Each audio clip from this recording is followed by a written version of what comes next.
fia ni nei fo I te ao e whatalofa ma o wholofa atu I lau mai mo sila mai. Pa anga masani o le pokalame le nei o le sono o le wha moe.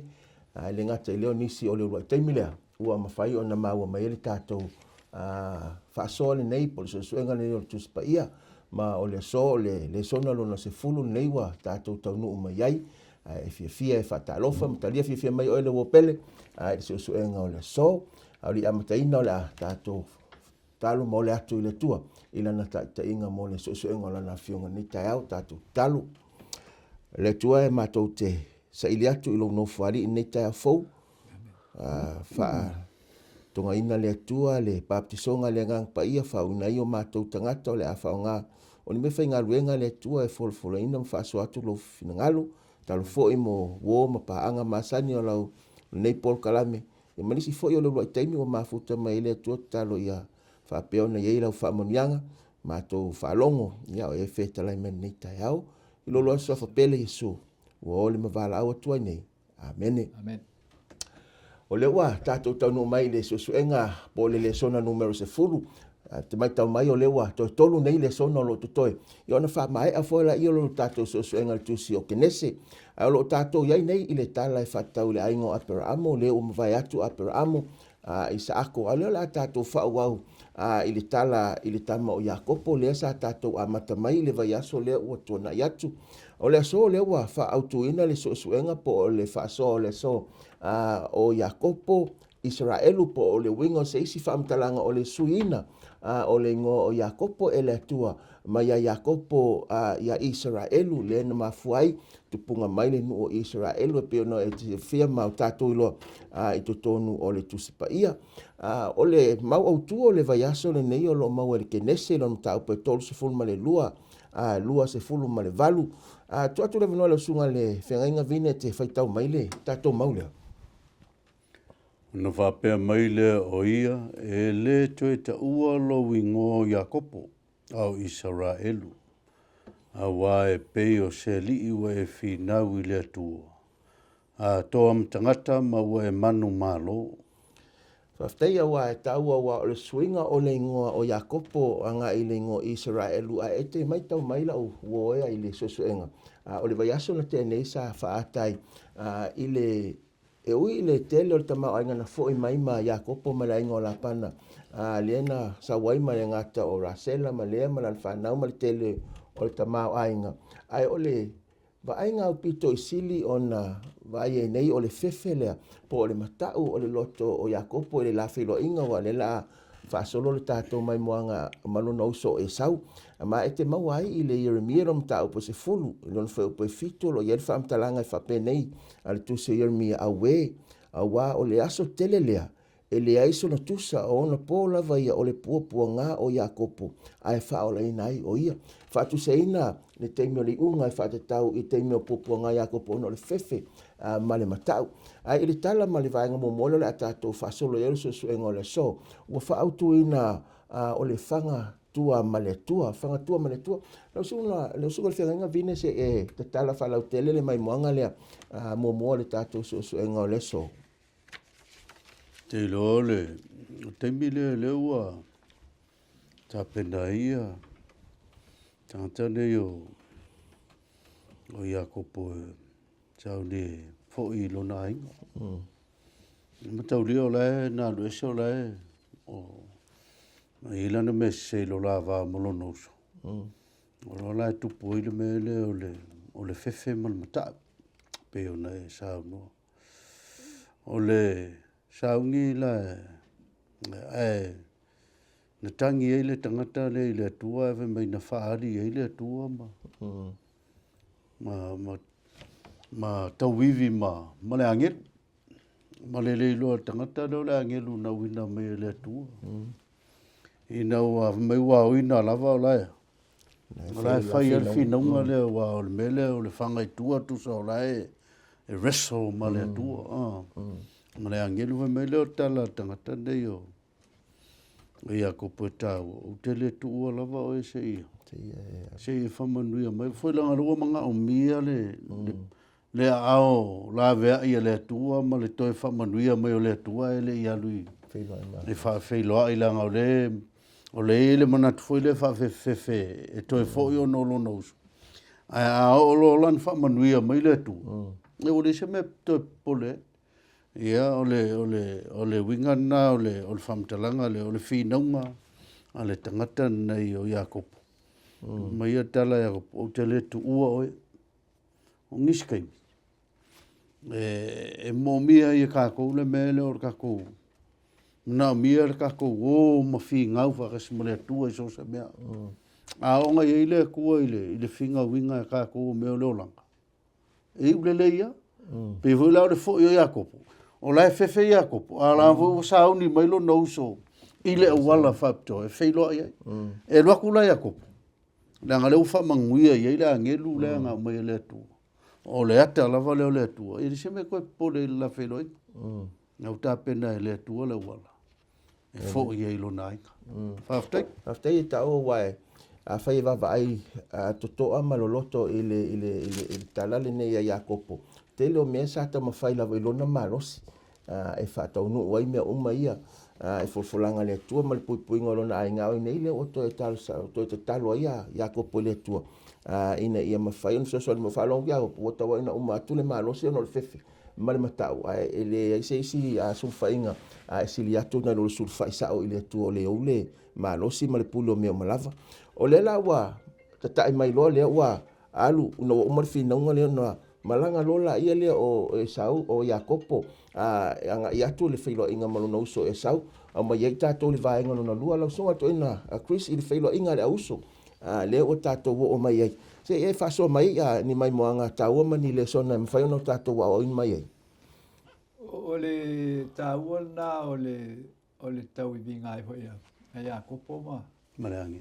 mai foi ma Ne angel. ma angel o Iova ne tanto te lo mai tu spaia o le upuna la fa nga fa tala mai ke riso awa o Yesu ai o le sile vai nga tau o le sona nei mo tanto mo lo su ele ia foi ia o nga fa vai o tu spaia tanto lo o Yesu ale na le tau o le alu pele o le tua o ia na fa ia le langi me le langi fo foanga le ana umana pa u tanga te lenga sala o ia na le e fio mai ai e fa tasi mata to mo so swani mata mai ai tanto o mele le o tu il tanto le sono quarta mal vai sol nei o mo le fefe tu po mai o no le sala le fefe ale na fefe a tamu no anga sala mo fa tu le tu fe o se o fefe wo lo wa ia le la wo lafi ia le ai o mai il tala le o matan fa ma apel le tuale le winga le o le natura o le angasala ia tatou te fefe ia te biuma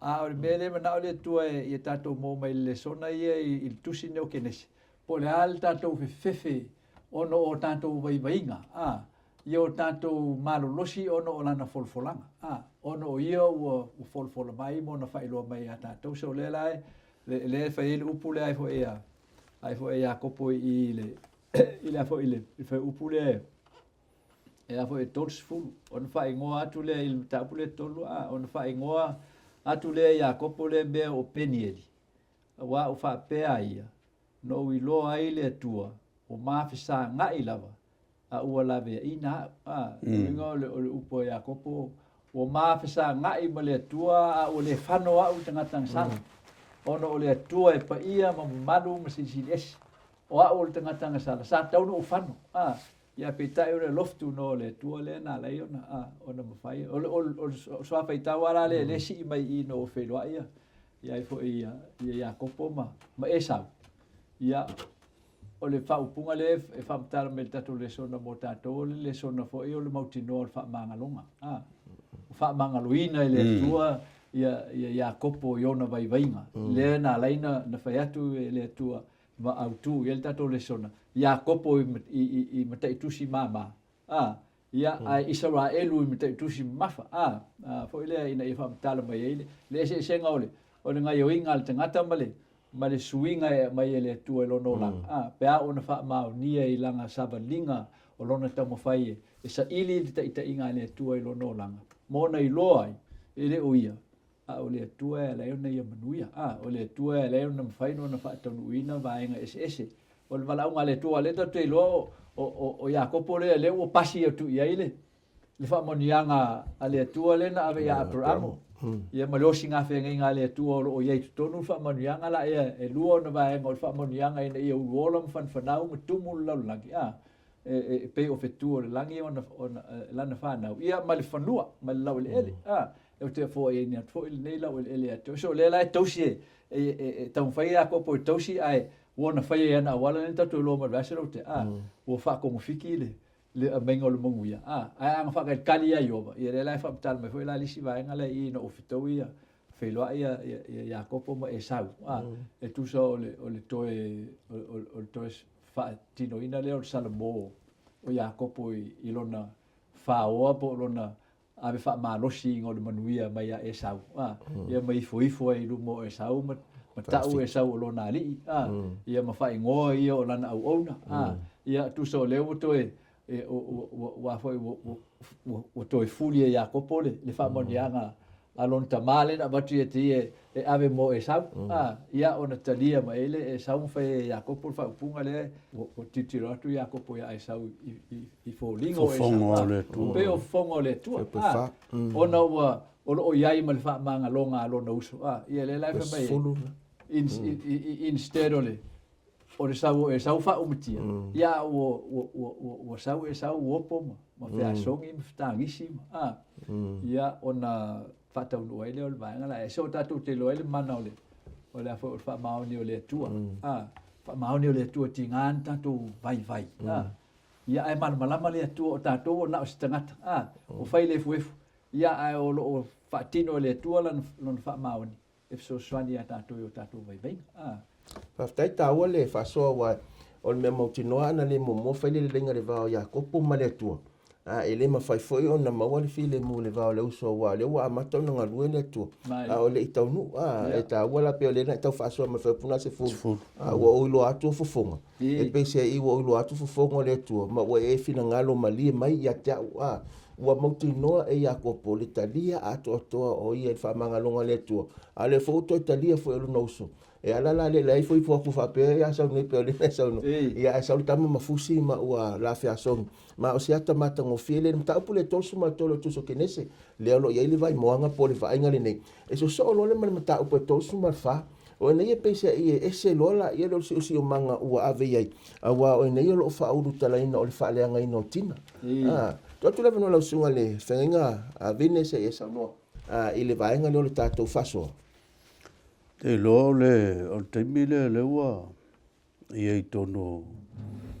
ai fai mai e whamtalanga ua o lo atu te ne mata foi le mele I fine ia ai lui foi la tangata la leo se kema fai mai whamtalanga ua ma ave se kema la mo o tala manino ana ia si tala fai ngo whamalos po ua foksi oi le ia ave mai la ua pe ua vea la mele mo o tupu oi le alo fo o se kema ia tina ma fai e lo lon tama e mana o no foile teina le ia o falongo la ia ko o la ngona lo na fa no ia o ide ko e mai me vere sa o le o mata o me ngi o kama o la to fa fit ingo wo mai kama sai le vao o falongo tala mem ko feika aku ia se kema malon tama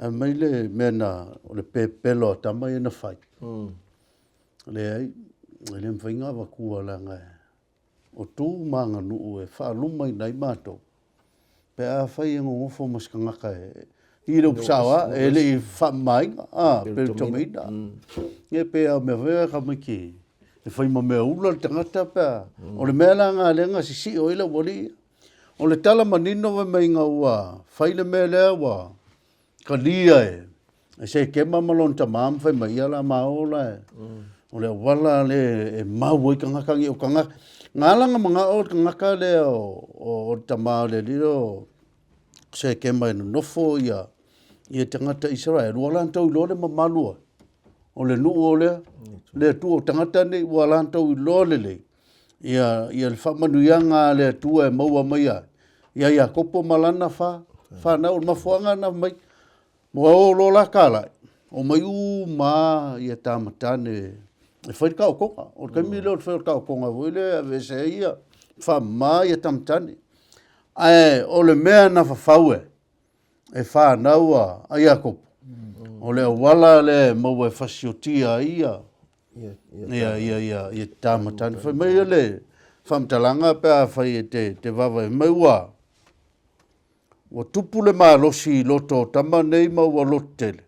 O le mafuanga le na mawhai una la o, mai ngā ngā kua whasioki uma, ia kamatane. Awe mai ua whalongo la ia kopo. Mo kupun mele, ngā whewhea. Ngā whewhea ia kopo, ua whewhea i tangata o le nu. Me kei loko kou ka perise ma tangata o nu nei, a o ngā kou whakasi, e ko i ki iki aka, tantou. E o mai atangata ni whasioti uma tātou. O le whewhere ngā. A o le mea sili lantaua. I le mea na mua whai e le tangata nei o. O voi nei whalanga ina o. Ina ua tāpena. Na mauti noa le lei e tamanei. Whai mai tamanei. E le popole. E le mea le ita ilo lantama. Langa lana la teilo o le la te whao matia ina fit o le winga la lau tala o le whatau nuina e tama nei o le ngā o le koa lua ma le toa tele o tamatani o le mea voi le isi kaimea mga koe kako e kako ke fefe ngō fie pia kako wawai aku i le ngu mela o ngaka ave mera mtalanga sa iai le loto tele i tama nei o le mafuanga e mangu lo la e pele ia la ua lo la tu fini ia e whapenga foi ka ko temine o le mena lea le nga whai ngoa ia i le tū malanga nu whasamo o le i o mata o mene o tama o la tū whawhine ia o fōlinga na ia tātou il temi foi ni tsawalinga o leo langa alu sili e ui lava i le e pe fōlinga mai o se mea le anga na whai e tama e alo wawai e. Wo se wala le to i lalo i le filima. Ma tu wa o le kau ma whaila walia i ofi mai ku maanga whapau. Whapau. A le ngak wawai pe awasoro.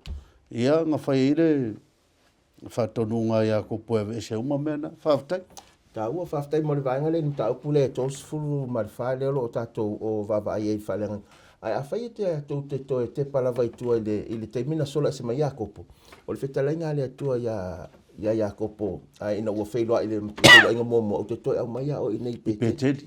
Le whaila ina o vala au le atua e se mai malapa. Na whai mai le atua o le atua peteli lono mingi. O lo whailo le atua i te toe fo i peteli. Ai a whai e mai tau ni tau pe tosu mai tolu. Ina ua o mai i le malanga ina ua o mana whailoa. A le ua mai fōlinga mai ua vai atu Iakopo e saunga le mui.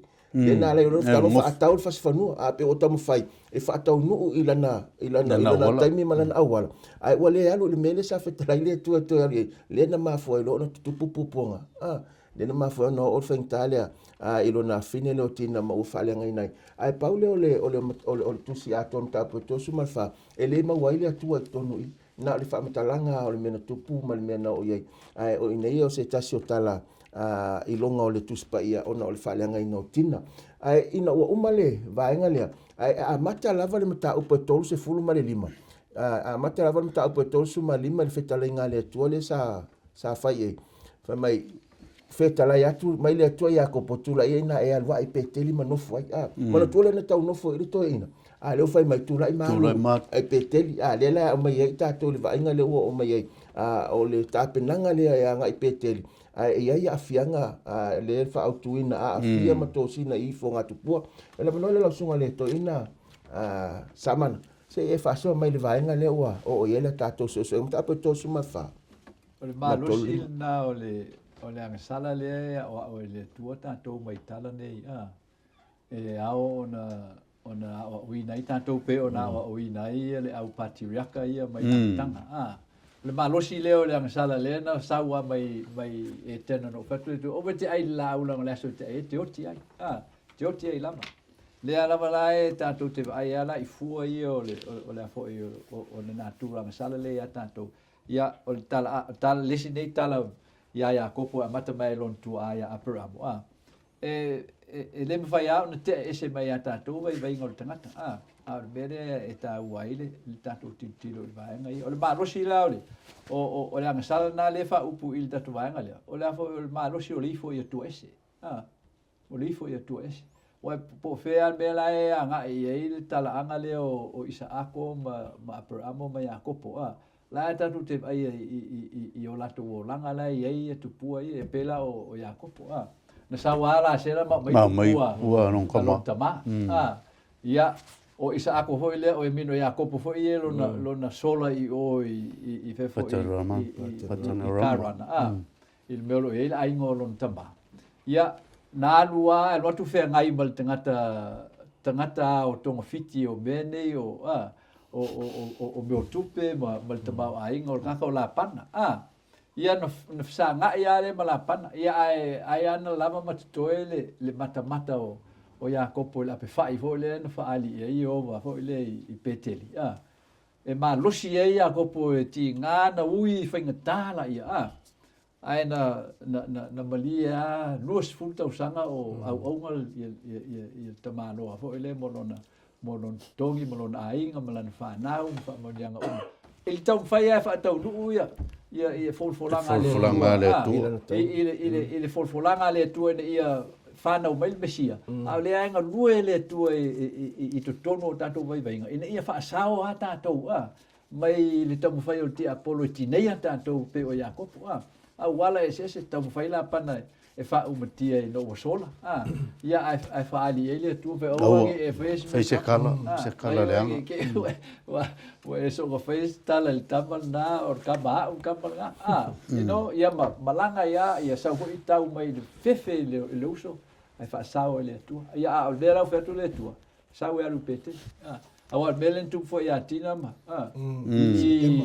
ia o pe o tau mana o to ina no fo I ma yo I mo fonga le pe folinga mai mo wife so ai tanga ile si vang ta ole I tala la e fai a ste mau ai ngo o Jakopo no sau mai I Karan ta te lo il fuanga ole o la fo o le si le tau to ba ngo tau tonga ai fo Jakopo le tau so o I tala nei pe ata noi o tau tonga Jakopo le fai peten o te watu e te oe me fulu e me uma pe a fai e te tausia o fanga o fa ofu o me o te arem to fa foi mai lava e tato vai lei e resta mai lafu manu na sau mal tamalo ta te lo al fuanga ole o la foi ole o me alo foi en ave e sa e va tu sala va pe o inale e tau no mai e fai ngol fulu ai tamalo ia e lua se laula o fai o povi ma moe ma otina na fa soa ia lua se laula nga asfulu pesenge ia lua se laula nga e fai si ma faole pe lua afe le la fu mango ko ma lora so wa mantuele lua se laula ia fia tele la vale kele ia ele nga ka o ma moe mo povi o ka mela ma si ia nga tato lo la ia le te leo fa mo nyanga le tuan ave e tangata e kusa o ka ko kalmoa o ka leanga tangata ile fua nga ka kuluku ile fua nga tato nga sa ko vai le tangata fai tonga fiti ia tangata fo o lai e fai maleanga e fia o ona ile tua so me na le tante vai I fo le era in família tua tu ese la io o tu ese la ave ese uma ai alo e fau le fata fai taulanga pete ia ona toi fa no toi fa fo le tua no toi fa manato le tua wa le sina me na fai ese ke o no fa fa o ma fata fai taulanga I fa tau ino ma fata fa no io oi le volo tala le se le fa me no fa le lo fata di me le tu pete ia e sa ia le tua e ina tato so ata io tato I pe o le so la e me la tato te tau fai e fai ia la e fai le tua tato o la fa le na ina e fai on tato le o mai le so na me o tato o la fa tino ia le la ma ne ia vai nga leo o fo e o ma losi o tu e se tato I lo ai se po le alo ka ko fia fa maongi e fai fina ngalo le tua o la e o kako vai nga I kele o kemi e kako ki kamu fai e fai o mo kako ifo I ku es e por kako maka whangua, por kako maka ikupe, ka maongare ufa sa masau, por kako mga ufua i mea isi, kako fia pei o isi, kako le whaatua ma whaalango i le tua, ma tātou avel vi inga i le tua, e ne mwhai le tua, whaatau nuulon whina ngalo. Iana awala mana malona malos. Ma lo whaftai mo whaso tau o tele i vaenga i o to mai wa o le isi me tau o ne o le ngoa o le wingo le ngo pete, o le whale o le atua. O no winga o se isi fo mo tātou o toi fo i a le whale o le atua. So e fo i la, e le mana e fo i ma ave tupu. Le fa ese mo mola mera, io no fo i la i. Whamama. Whamama, o le whamama. Le sita o upuna o le whale o le atua no lango o inala le o toa mai e il whaatau no ungo fo flanga e Yesu. Le o tau e o tātou tino o le whale po le malu o le nganga o le atua. So i tauan ma ese mai ia winga ia mai o tātou loto. No winga le na ona ese mai ma se ke ma po o le whaatu so se ke mo na lang. Ese mai o whamama ina mo a. E le lasi si me mwhen whamama ina tātou ngā toto Yesu. Mwhen whamama ina i tātou. Whaftai mo le whasoa wa lewa a mai ai tātou le vaenga mulmulo le tātou suenga. Mai e tolo mea na tutupo i le vale a tātou te mai tauina le tala lea. O me momua na whana wari tamana titi. E nyamina o tia i rasela. Ai o le vafo i lea lena momo ere pena le matua ma palake a. So mera ia tolu a leo mai le vaenga mulmuli leo whaautu o le ote o rasela. Katu lewa nua la sunga le whawhiringa vine se e whaso mai. Ia ma watu lewa no mulmuli le sunga to ina sa mana ia na whamai ero tato whaso nei a. Tau ria leo o i Petelema. Petelema le na whanau ai ia. Kama ia penia mina. O i konga le ua whamkala mai ei. Au i voi nang whaki ngā i le white ma, whainkaonga, o na whanau tapa. I o kamane le i whangau e rua ingo. I ngā ua whanau mai ve me tala whatosanga. I ala whaingoa i a pena ni le anga ua tinga ina i le, ke le tinga inga rasela. Ai ve me tala i a ko poile ai. Whaingoa kamane i a pena minga le anga o lo lima tauma, tau. Ia makauria foi kako vava ile ye. I me ye kolua le vanga kongoa le. Ile kulai mai o fianga nga maisi mea le anganga. Nga whaafsanga i mai ako. Se ionga ilang langonga. Ia whaafika ule ye o le mea ke lulu. E te toe sele. Se sele. Le la laka i nga umalonga soifu. Au koe whaavava ia le akua. Meia, wow. Makauria le o fingele rasela nga sidi akunga. Nga anu ia ile loto. O Jakob. O lea ua koe whaavava. Ai Jakopo. I le mea na tupu. Ma le mea nga ia whaia. O nga o lea wala le sao lea sa ka penga mai inga ia. I ka koula lea. I lau lea vai malau vai. Ai lea kua ia pe ngo whaia. E le pule se sirwhai unga le tua. E le se se ia inga a o long whai mai. Wa me le kurkula mai. Whai me uia i le kele o me se se. A nga kuri loa e le atua landa. Fola. E le mwhai se se o ka konga suia. Pe sui lau vai. A le mwhai e le anga lau. A o lea la fuafuanga. E iai mea po me. E kukupu mai ai mea ia. I le wala lea.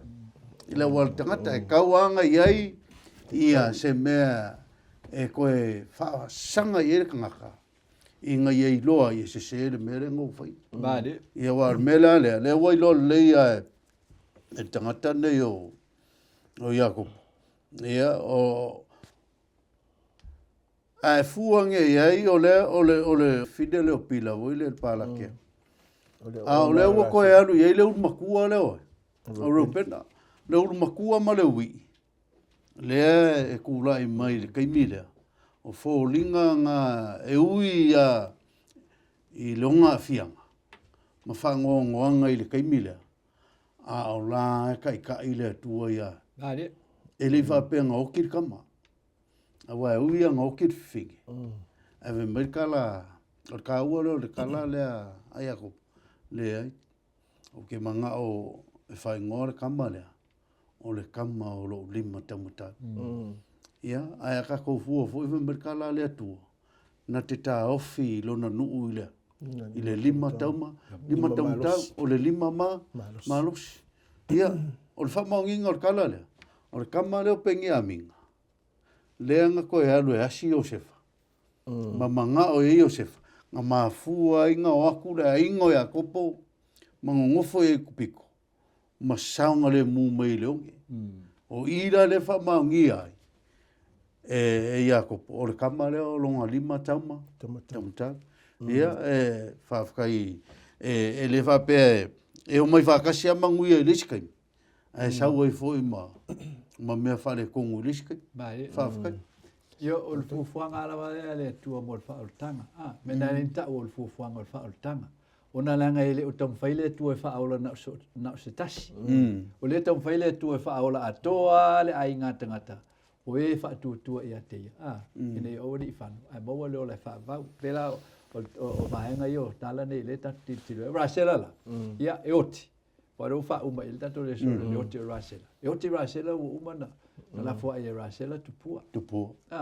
Wa le ufa ku Iakopo. Mai uma tupua ese uma tupua mai ate o tau. Ia e ui na fo ina na pele ia Rasela. Ia oti a Rasela. Ai le itau nuu i o le mena. Fuafua le tua ave iai. E so le fo la ia o ina ia Iakopo ina vaenga. O le meta ua la leo le ia fo i tawa tuai fo ia la usai i linga fo i le sona ia. So le tau whaile tua fe mea tātou. O tātou te fefe pe tātou te matamuli o tātou vaivainga mo tātou se se. Ai o tātou wha marolosi e wha tua ma wha langolango. Lo ia te ia le te ita inga. Po a mea tu tupu. Wa le lau tupu nei le nu o le tua. O saunga ia Abrahamo e leisa tali. I le tasi o lona tini ia Isako. I le lua o le whanau o Isako ia e sauma. Mai fo i ma Iakopo. I le se fulu ma le lua o le whanau o Iakopo le wa iei nei. Longo winga ua. O la wha to te le ina lava ia i tangata o le a. Ia o le a tele fo i me ese tutupu. Pera o le so o le ua 4 biliona. O me tua mta te fo tele o me ese tupu o tatu o langa. Fa mai ale tua. O le pone. I le ese mea o nā mea le mwhaingo o mo wha le leia, mo wha o ngā ina, ina ia i u aile vi inga i ate ia. O ana awala, malana teimi. E wha tino ai. E na te whaia. Ia ai umai fua. E lu ave sema. Ue ana wha tu le tua. Ia mai te ena ia. Ia le rofo le tua mra rofo tu noa. Men whaftai taua wa. A mai ai le mutaanga nei au tātou vavai pēa i le whae ungo le sona ma so engo newe aso. I le ote Rasela wa pēa whai te vavai ni tāpua tose fulu. Ina ua le whanau Rasela na ia sau ima ua ia whai atu ia Iakopo. Au mai se tama maa ua le aio le au oti. A mana tua rao nele le wale mawhauwhau. Pe whamtanga whau be careful what you wish for. Whai mele whamtanga Rasela. Au mai se tama maa ua Iakopo. Ale ia la o kiro foringa me pese i wo manatu ale se tamala sileleot stam ate wo fe pe losuma lo mka kuna to se ful fa na mai o se fa fe me fam talanga a iPhone Russell fa mai wa fa ngoi ate ia o yo se fo fa pe fa o popo mai ova ia tau se tasi tamatani lo no winga le wo e Russell o tali mai le tua ia te talo lo winga to fa manuia mai fo le tua ate ai fa manuia mai le tua ia penan e fa mami mari tamalen fana ai fa mer tamano no fa no tamotinga o nisi te mita tu te manato yo fa manu yanga sa mo se me file mu e a fi mai ni file mu nisi te me fa manu yanga e ala mai i tofonga matinga ye u ye ai o tu atu o lo ta o tu ai fi mai fi mena na oso mai lo man to ino Iakopo ma fa mai le ai ino le ngone na o le ngole tamao o Benjamin o lo lima tamatau so se te mea leva ia Iakopo ia Benjamin o Savalian fa pe o tama lo lima tamatau tama lo malos